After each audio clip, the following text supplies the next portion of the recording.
Hello and welcome back to Asia Now. My name is Alex, and in this video I'll tell you about two foreigners arrested in the Philippines. A foreigner couple scammed for over $3,000 by a gym. The driver of that Thai school bus fire that took the lives of over 20 students has surrendered. South Korean president to visit the Philippines. Manny Pacquiao, and much more. Let's begin with our USD to peso exchange rate. Right now, $1 US equal to 56.2 pesos. Let's jump straight into our main story. A Czech man and his Chinese wife have been exposed to fraudulent visa scam involving a Muay Thai gym in Phuket, Thailand. Vit Musalik, 29, and his wife Xiao Feng Kang, 26, were tricked into paying 100,000 baht, that's $3,000 approximately, for a one-year visa which they never received. The gym owner, a Muay Thai trainer, offered the visa renewal services as part of the training program. After handing over their passports, the couple realized they had been scammed when Musalik was arrested for overstaying his visa. When they confronted the gym owners, they were met with threats instead of refund. The couple tried to get help from a local police, but the case has seen little progress due to the gym owner's local influence. The couple is now worried about their safety, especially since Xiao is 2 months pregnant.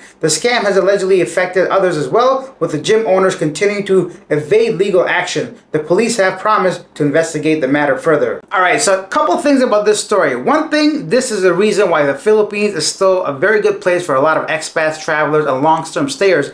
In the Philippines, you can stay up to 3 years without having to leave the country. All you gotta do is continuously renew your tourist visa, either online or a BI office itself, the Bureau of Immigration. And even if it's out of town, you still don't have to actually leave the country. However, in Thailand, most countries only have 60 days to stay, and you can extend it once up to another 30 days, which makes it 3 months total. Then you gotta actually leave the country and come back. Now, places like a Muay Thai training, a gym, maybe some Thai language schools offer these services. Basically, they say, if you go through our program, go ahead and learn Thai or Muay Thai, whether people actually do these things or not, but they go ahead and process your visa saying, oh, this person is attending our school, training Muay Thai or learning the language, therefore he can stay in this country for up to a year. Now they go ahead and charge you for the classes themselves as well as a visa fee. In this case, this was a scam. It's sad to hear stuff like this, especially when this is like an ongoing thing and the Thai police are not doing anything about it. Next up, the BI in the Philippines recently arrested two foreign fugitives, one Korean and one Japanese, who are wanted in their home countries for fraud.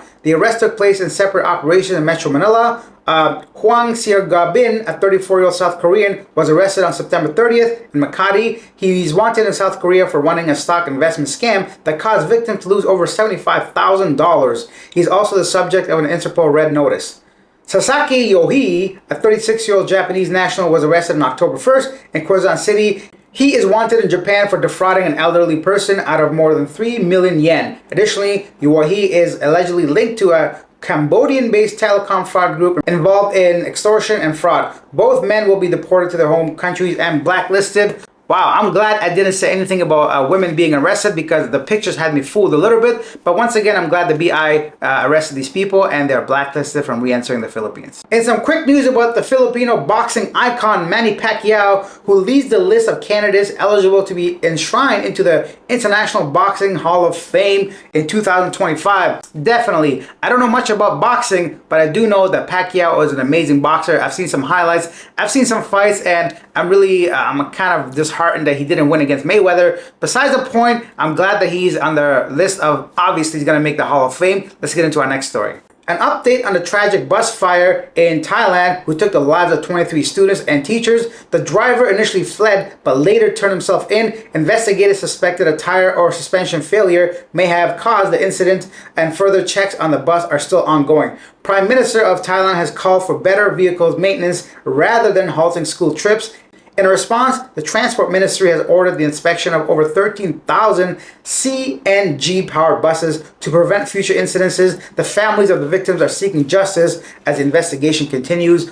Yeah, a tragedy. One thing I want to just point out is that when I saw the footage and the images of that bus on fire, I thought instantly there's no way someone can survive that or try to help somebody. I'm not trying to defend a bus driver. Also, a lot of us will react differently in cases like this, a tragedy, shocking moments like that. Some people fight, some people flight, right? They fly away. So who knows what the reality is? They're still doing investigation, but Yeah, it's extremely sad, and may they rest in peace. Next, a new set of American troops have arrived in the Philippines to train with their Filipino counterparts as Washington continues to bolster its cooperative relations with important allies and partners in the region, the U.S. military announced. More Americans in the Philippines. I know a lot of the expats there, the retirees, had some connection with the Philippines during their service, but because, of course, the U.S. military has been in the Philippines for a long time now, so some more people coming in to train. Staying in the Philippines, the President Ferdinand Marcos Jr. will hold a bilateral meeting with South Korean President Yoon Suk Yeol at the palace in Manila on October 7th. The two leaders will hold a meeting to discuss areas of mutual interest such as cooperation in the politics, security and defense, maritime,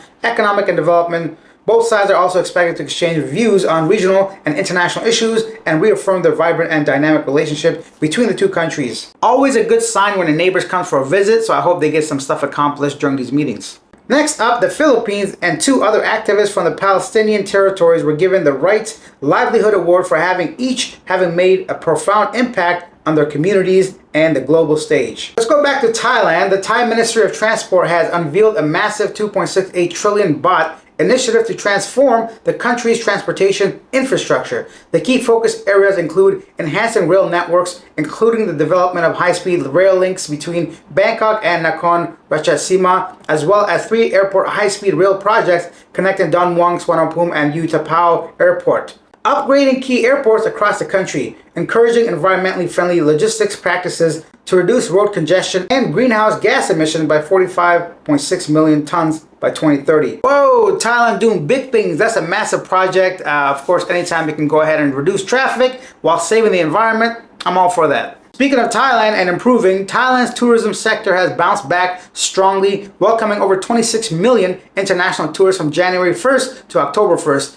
generating 1.2 trillion baht in revenue. The Ministry of Tourism and Sports highlighted that China, Malaysia, India, South Korea, and Russia contributed the most visitors. In late September, long-distance markets like Germany and UK showed significant growth, while short-haul arrivals slightly dipped due to school holidays ending in Malaysia. Thailand is optimistic for the rest of the year, expecting a surge in visitors due to China's National Day holidays and government efforts to boost travel infrastructure and airline capacity. Now it's time for a segment called Yesterday Today, where we take a look at yesterday's most popular comments. Grandpa Mike says 100% agree with you on Disney. Mark Matera says a formally trained bartender is taught to cut anyone off that seems overly intoxicated. However, businesses know that drunk people spend more money. So Duke Savant says, yeah, it will be passed to subscribers, consumers. Philippines doesn't tax most of the population, lower class to middle class. Even small-scale businesses are not taxed. Income tax from working class is nearly non-existent. So products and services are taxed upon purchase of the consumers.